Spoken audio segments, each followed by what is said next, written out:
Assalamualaikum warahmatullahi wabarakatuh. Baik, perkenalkan nama saya Nurholis dengan NPM 22411021. Saya dari kelas manajemen 22A. Pada kesempatan kali ini saya akan menyampaikan presentasi saya dengan materi ketiga dan keempat manajemen sumber daya manusia. Oke, langsung saja ke temanya, yaitu analisis jabatan, di mana analisis jabatan adalah suatu kegiatan pengumpulan informasi yang lengkap dan benar mengenai jabatan atau suatu dalam organisasi. Tujuan dari analisis jabatan adalah dihasilkan spesifikasi jabatan dan cara pengelolaan yang tersusun. Selanjutnya, selengkap dan akurat analisis jabatan secara umum merupakan tahap awal dalam proses evaluasi jabatan yang memiliki poin-poin penting terdiri dari kumpulkan informasi dengan suatu jabatan, lalu mengevaluasi setiap tugas dan kompetisi. Selanjutnya ada membandingkan dengan perusahaan lain, memfokuskan kebutuhan perusahaan, tentukan jabatan atau tujuan dari posisi dalam organisasi. Dan perlu kita pahami juga, analisis jabatan adalah suatu kegiatan pengumpulan informasi yang lengkap dan benar mengenai jabatan dalam suatu organisasi. Oke, langsung saja ke poin penting tujuan manajemen sumber daya manusia, yaitu tujuan manajemen sumber daya manusia adalah memperbaiki kontribusi produktif orang-orang atau tenaga kerja terhadap organisasi dan perusahaan dengan cara bertanggung jawab strategis, etis, dan sosial. Para manajer dan departemen sumber daya manusia mencapai maksud mereka dengan memenuhi tujuan. Menurut Soeki Natojo mengatakan bahwa tujuan utama manajemen sumber daya manusia atau MSDM adalah untuk meningkatkan kontribusi sumber daya manusia atau karyawan terhadap organisasi dalam rangka mencapai produktivitas organisasi yang bersangkutan.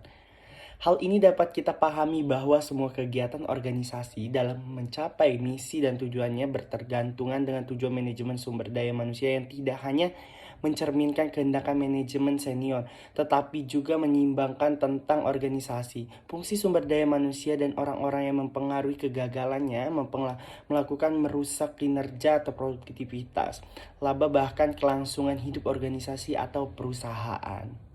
Dan memiliki beberapa tujuan yang terdiri dari tujuan kemasyarakatan atau sosial, di mana tujuan sosial manajemen sumber daya manusia adalah agar organisasi bertanggung jawab secara sosial dan etis terhadap kebutuhan dan tantangan masyarakat seraya meminimalkan dampak negatif tuntutan itu dapat terhadap organisasi. Selanjutnya, tujuan organisasional. Tujuan organisasional adalah departemen sumber daya yang adalah sasarannya atau targetnya merupakan formal atau organisasi yang dibuat untuk membantu organisasi mencapai tujuan departemen sumber daya manusia dan meningkatkan efektivitas organisasi. Selanjutnya adalah tujuan fungsional, di mana tujuan fungsional merupakan tujuan yang mempertahankan kontribusi Departemen Sumber Daya Manusia pada singkat dan sesuai dengan kebutuhan dan program rekrutmen pelatihan.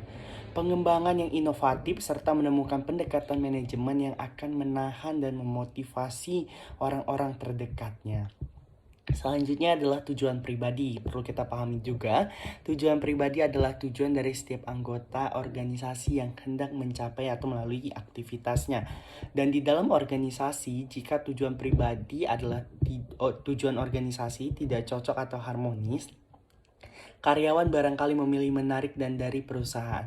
Konflik antara tujuan karyawan dan tujuan organisasi dapat menyebabkan keinginan pada kerja yang lemah, ketidakhadiran, dan bahkan sabotase.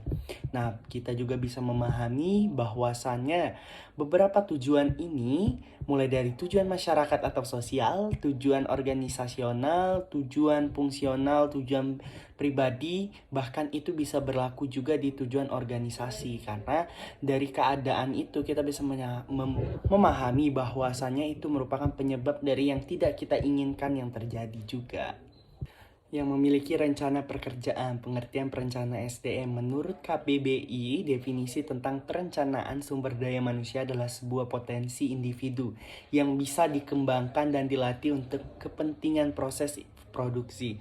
Sedangkan menurut Mattis and Jackson 2001, perencanaan SDM adalah sebuah proses identifikasi dan analisis untuk memiliki SDM yang bisa mencapai tujuan organisasi dalam perusahaan. Perencanaan SDM atau Human Resource Planning (HRRP) merupakan proses suatu perusahaan dengan strategi dan tujuan perusahaan. Fungsi dan perencanaan SDM, fungsi yang pertama yaitu bisa membantu Departemen SDM dalam mengantisipasi kebutuhan jumlah dan kualitas tenaga kerja di kemudian hari. Akan terbantu untuk tenaga kerja yang sifatnya berubah-ubah seperti struktur organisasi proyek. Dan pengertian dari SDM merupakan definisi tentang perencanaan sumber daya manusia yang potensinya memiliki potensi individu. Ada 4 poin yang bakal saya jelasin, mulai dari poin pertama, dengan menganalisis atau mengenali ketersediaan tenaga kerja saat ini, yaitu langkah awal paling yang bisa kita lakukan dalam memulai perencanaan SDM, yaitu menilai ketersediaan sumber daya yang ada di perusahaan.